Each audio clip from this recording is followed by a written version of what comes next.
একবার একজন লোক রাসূলুল্লাহ সাল্লাল্লাহু আলাইহি ওয়াসাল্লামের কাছে এসে বলল, হে আল্লাহ রাসূল, আল্লাহর কাছে সবচেয়ে প্রিয় ব্যক্তি কে? রাসূলুল্লাহ সাল্লাল্লাহু আলাইহি ওয়াসাল্লাম বললেন, যে মানুষের উপকারে আসে সেই আল্লাহর কাছে সবচেয়ে প্রিয়। লোকটি আবার বলল, আর সবচেয়ে প্রিয় কাজ কোনটা?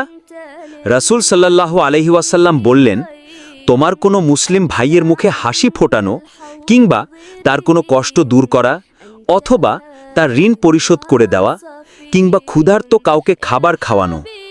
তারপর রাসূল সাল্লাল্লাহু আলাইহি ওয়াসাল্লাম আরও বললেন, আমি যদি আমার কোনো মুসলিম ভাইয়ের প্রয়োজনে সাহায্য করি, এটা আমার জন্য মসজিদে 1 মাস ইতিকাফ করার চেয়েও উত্তম।